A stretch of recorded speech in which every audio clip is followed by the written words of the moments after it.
Good morning. Ngasi card message ngasi ko ngasi card message se khoi ko kaino oina rashi gi matung ina ko amai tawraga ko rashi gi matung ina karam ba kaino tawda ge hai to ko amai tawraga yengase ko card se kaino katang thok chege ko tarani thoi ko ani ahum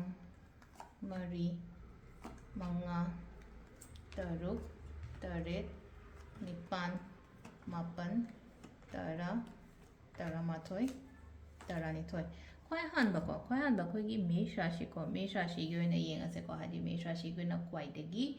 Kaino topa hadi kari message laki have a donga sigo in a got Meshashi and Silla is a Toikatan, white of Kotaba, and a Toroga Laiko, Hadi Tawai no white of a pain the Bokotaba, the Maitoroga Laiko, Hamas and Meshashi is a got.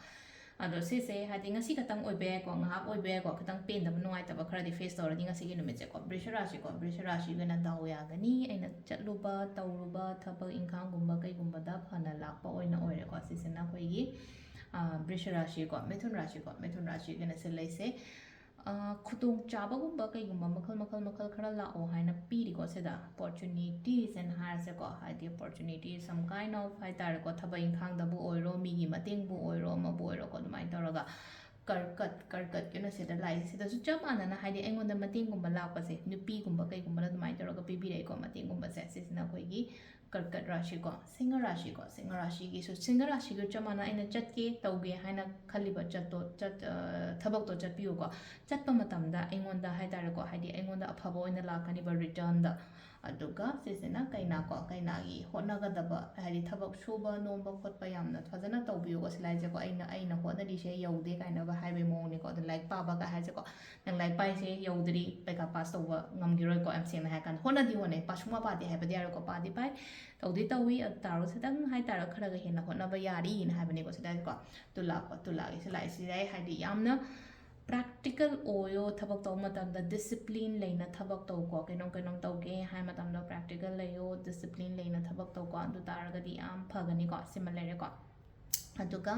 amana silaina ko hadi aigi emotions kari gra se mingon da uthok taba ko adu malere aduga sida lere ko give up taw ba yadre ko bridge rashi na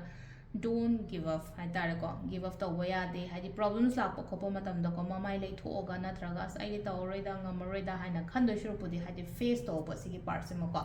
dhanu gi se kitang le no ko hadi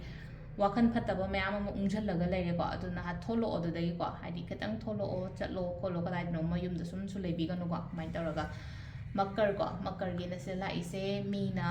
aingonda sum kari hai kari ngange amta taru no nangi tawbom topa thabok to phajana tawbiyo ko seda tawon do thabok to phajana na ni na tan tawbiyo ko kumbarashi go na pau nuai ba gumba kai gumba yamna la o haina piri bo ngasi aina khanba aina ningba ko su thongwai na ko last ta min rashi go